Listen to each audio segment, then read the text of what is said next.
நமஸ்காரம். இன்னைக்கு நம்ம சேனல்ல குயிக்கா, இன்ஸ்டன்ட்டா, ஈஸியா வத்த குழம்பு எப்படி பண்றது அப்படிங்கிறத பார்க்கலாம்.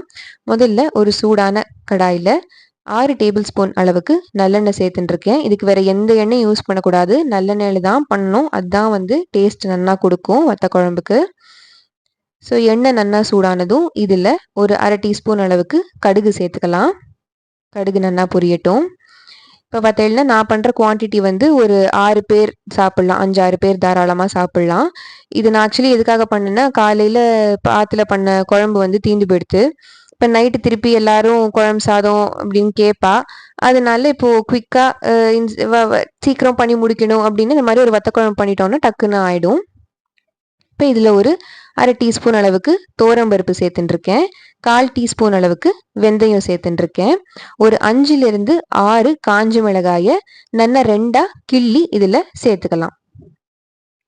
சரி, இப்போ இது எல்லாத்தையுமே வந்து நம்ம நல்லா ஒரு வாட்டி மிக்ஸ் பண்ணி கொடுக்கலாம். அடுத்ததாக பார்த்தீங்கன்னா ஒரு 2லேருந்து 3 கீத்து கருவேப்பிலை இதில் போட்டுக்கலாம். ஒரு வாட்டி நல்லா மிக்ஸ் பண்ணலாம். அடுத்ததாக பார்த்தீங்கன்னா நான் இன்னைக்கு வந்து வெண்டைக்காய் எடுத்துட்டு இருக்கேன். இது நம்ம ஆற்றுலேயே வந்த வெண்டைக்காய். நீங்கள் என்ன வேணாலும் சேர்க்கலாம். அப்பளம் கூட சேர்க்கலாம். அப்பளம் பொரிச்சு கூட வத்த குழம்பு பண்ணலாம். ஏதாவது வத்தல் இருந்தால் அதை போட்டு பண்ணலாம். இல்லைன்னா வெண்டைக்காய், முருங்கைக்காய் எது வேணாலும் போட்டு பண்ணலாம். தானே இல்லையா அப்படியே கூட பண்ணலாம். சூப்பராக தான் இருக்கும். ஸோ இது சும்மா ஒரு எக்ஸ்ட்ரா இது மாதிரின்னு வச்சுக்கோங்களேன். இப்போ நிறைய பேர் இருக்கான்னு வச்சுக்கோங்க. இப்போ நம்ம மாத்துக்கு ஒரு 10 பேர் சாப்பிட வந்துட்டா அப்படின்னா வெறும் குழம்பு பண்ணலன்னா காணாது. அப்போ இன்னொரு வத்த குழம்பையும் பண்ணிட்டேன்னா எல்லாரும் ஆளுக்கு ஒரு வத்த குழம்பும் கலந்து சாப்பிட்டால்னா சரியாயிடும். ஸோ அந்த மாதிரி நீங்க பிளான் பண்ணிக்கலாம். இல்லை நைட்டு வந்து திருப்பி காலையில பண்ணதே திருப்பி நம்ம சாப்பிட வேணாம், நைட் ஏதாவது டிஃப்ரெண்டா இல்லை வேற ஏதாவது வேணும் அப்படின்னா இந்த மாதிரி குவிக்கா நீங்க வந்து ஒரு வத்த குழம்பை வந்து ஈஸியா பண்ணிடலாம். இருக்கிறதுலே ஈஸி வத்த குழம்பு தான் ஆக்சுவலி. இது எல்லா சாமானியும் போட்டு நம்ம போய் உட்காந்து விஷ்ணு சஹஸ்ரநாமம் படிச்சுட்டு வந்தோன்னா டமால்னு வத்த குழம்பு ஆயிடும். ஸோ நான் அன்றைக்கி அதுதான் பண்ணேன் பாருங்க. இப்போ நான் எல்லா சாமானியும் போட்டுட்டு அது நல்லா ஒரு 15-20 நிமிஷம் கொதிக்கும். அதுக்குள்ளே நம்ம அழகாக போய் விஷ்ணு சஹஸ்ரநாமம் சொல்லிட்டு வந்தோம்னா டக்குன்னு ரெடி ஆகிடும் குழம்பு. அவ்வளோதான்.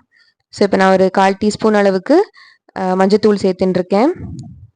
அப்புறமா 2 டேபிள் ஸ்பூன் அளவுக்கு குழம்பு தூள், சாம்பார் தூள், நம்ம ஆத்துல என்ன சாம்பார் தூள் யூஸ் பண்ணுறோமோ அதை சேர்த்துக்கலாம். தேவையான அளவு உப்பு 3/4 டேபிள் ஸ்பூன் அளவு சேர்த்துட்டுருக்கேன். நான் கல்லுப்பு 3/4 டேபிள் ஸ்பூன் அளவு கல்லுப்பு சேர்த்துட்டுருக்கேன். இப்போ இது எல்லாத்தையும் சேர்ந்து நல்லா ஒரு வாட்டி கலந்து விட்டுக்கலாம். அந்த குழம்பு பொடி பார்த்தீங்கன்னா அப்படியே கொஞ்சம் பொரிஞ்சாப்பில் வரும். ஸோ இந்த ஸ்டேஜில் நம்ம வந்து புளிஜலம் சேர்த்துக்கலாம். ஒரு நல்ல பெரிய எலுமிச்சம்பழத்தை நல்லா தண்ணியில் கரைச்சி எடுத்து வச்சுட்டுருக்கேன். அதை வந்து சேர்க்க போகிறேன். இப்போ திருப்பி அந்த புளி இருக்கும் இல்லையா, ஸோ இது ஃபர்ஸ்ட் வாட்டர் இது சேர்த்துட்டேன். திருப்பி அந்த புளியை இன்னும் கொஞ்சம் ஜலத்தில் கரைச்சி அதையுமே இதில் வந்து சேர்த்துருவேன். ஸோ இந்த பாத்திரத்தில் கொஞ்சம் அரைக்கு மேலே வரும். புளிஜலம் சேர்த்தான்னா அரைக்கு மேலே வரும். அது நல்லா சுருண்டு சுருண்டு சுருண்டு அப்படியே பாதியாக ஆகி நல்லா திக்காக வந்துடும். நம்ம 15 மினிட்ஸ் கொதிக்க வச்சதுக்கப்புறம் பார்த்தோம்னா. இப்போ பாருங்க, 2வது வாட்டி நான் கரைச்ச புளி ஜலத்தையும் இப்போ இங்கே சேர்த்தாச்சு. இப்போ நல்லா மிக்ஸ் பண்ணிக்கலாம். இப்போ பார்த்தீங்கன்னா ஒரே ஒரு ஐட்டம் தான் பாக்கி இருக்குது. என்னென்ன வெல்லம். கண்டிப்பாக நீங்கள் வந்து இந்த மாதிரி வத்த குழம்பு பண்ணும்போது வெல்லம் போட்டே ஆகணும். அதுதான் இந்த உப்பு, புளி, காரம் எல்லாத்தையும் நல்லா பேலன்ஸ் பண்ணி நல்லா டேஸ்ட்டு சூப்பராக கொண்டு வரும். அது இல்லைன்னா ஒரு மாதிரி காரம் மூஞ்சிக்கே அடிக்கிற மாதிரி இருக்கும். ஸோ அந்த மாதிரி இல்லாமல் ஒரு சின்ன கட்டி வெல்லம் சேருங்க. ரொம்ப டேஸ்ட் உங்களுக்கு பிடிக்காது அப்படின்னாலும் ஒரு சின்னோண்டு கட்டி வெல்லம் இப்படி சேர்த்தேன்னா டேஸ்ட் வந்து எக்ஸலண்ட்டாக வந்துடும். அவ்வளோதான். இப்போ நம்ம எல்லா சாமானியும் சேர்த்தாச்சு. இது இப்போ கொதிக்கணும். அவ்வளோதான். அதுலேயுமே வந்து விஷ்ணு சஹஸ்ரநாமம் பார்த்தேன்னா நான் கரெக்டாக ஒரு 15லேருந்து 17 மினிட்ஸ்க்குள்ளே சொல்லி முடிச்சுட்டேன். நான் பலஸ்ருதி சொல்ல மாட்டேன் எப்போவுமே. இப்போ ஒருவேளை கோஷ்டி எல்லாரும் பாராயணம் மாதிரி எல்லாரும் சேவிக்கிறோம் விஷ்ணு சஹஸ்ரநாமத்தை அப்படின்னா அப்போ மட்டும் பலஸ்ருதி சொல்லுவேனே தவிர நான் தனியாக சேவிக்கும் போது சொல்ல மாட்டேன். அகேன் இன்னொரு விஷயம் நான் வந்து என்ன சொல்லணும்னு நினச்சேன்னா, கொஞ்ச நாள் ஆயிடுத்து நான் வீடியோ போட்டே நம்ம சேனலில். கொஞ்சம் நான் இந்த சம்பிரதாய ஸ்டடீஸ்லலாம் கான்சென்ட்ரேட் பண்ணிட்டு இருக்கேன். எனக்கு அதுக்கும் கொஞ்சம் டைம் வேண்டிருக்கு. கொஞ்சம் கிளாஸஸ், ஆன்லைன் கிளாஸஸ்லாம் வந்து இப்போது சேர்ந்துருக்கேன். அதனால என்னால் ஃபுல்லாக இதில் கான்சென்ட்ரேட் பண்ண முடியல. But I should still manage some time. இதான் யோசிச்சுட்டு இருக்கேன் நான். அண்ட் என்னோட மொபைல் டிவைஸுமே வந்து கொஞ்சம் இதாகிடுது. அந்த கேமரா வந்து என்னமோ போயிடுச்சு. அதனால என்னால் பெருசாக ஷூட்டும் பண்ண முடியல. ஸோ இந்த 2 ரீசன்னால தான் என்னால் வீடியோஸ் கண்டினியூஸாக அப்லோட் பண்ண முடியல.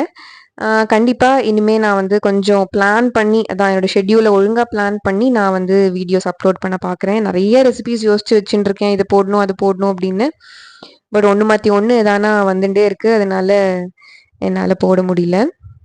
ஸோ இப்போ பாருங்கோ, நான் ஆல்மோஸ்ட் சொன்னேன் இல்லையா 15 to 17 மினிட்ஸ் கழிச்சு வந்து பார்த்தேன்னா, ரொம்ப சிம்மில் வச்சுட்டு போகாதேங்கோ, ஒரு மீடியம் ஃப்ளேமில் வைங்கோ, கரெக்டாக இருக்கும். ஸோ இப்போ பாருங்க நன்னா திக்காகிடுது, நன்னா கலர் எல்லாம் மாறி ஓரளவுக்கு திக்னஸ் வந்துடுது. இப்போ சில பேர் வந்து ரொம்ப திக்காக பண்ணுவா, எனக்கு அவ்வளோ திக்னஸ் வந்து இருந்தால் எனக்கு கொஞ்சம் பிடிக்காது. எனக்கு கொஞ்சம் தெளிவாக நீ இந்த மாதிரி கொஞ்சம் திக்காகவும் கொஞ்சம் தண்ணியாகவும் இருந்தால் எனக்கு ஓகே. ஸோ நான் அந்த மாதிரி கன்சிஸ்டன்சிலேயே நான் வந்து ஆஃப் பண்ணி எடுத்து வச்சுடுவேன். ஸோ இப்போ சூப்பரான வத்த குழம்பு ரெடி ஆயிடுது. ஆக்சுவலி சொல்லப்போனால் நிஜமாவே அன்னைக்கு வந்து ரொம்ப ரொம்ப சூப்பராக இருந்தது. நான் வந்து என்னதான் வந்து அவசரத்தில் இன்ஸ்டண்ட்டாலாம் பண்ணாலுமே இது வந்து அவ்வளோ நன்னா வந்தது.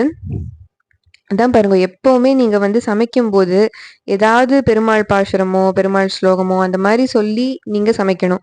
எதையோ நினைச்சுண்டு, ஏதோ பாஸ்ட்ல நடந்ததை நினைச்சுண்டு, இல்ல ஐயோ இன்னைக்கு எப்படிடா பண்ண போறோம், இன்னைக்கு நாள் எப்படி போக போறது அப்படின்லாம் நினைச்சுட்டு கவலைப்பட்டுட்டே சமைச்சேன்னா அது கொஞ்சம் சுமாராக தான் வரும்.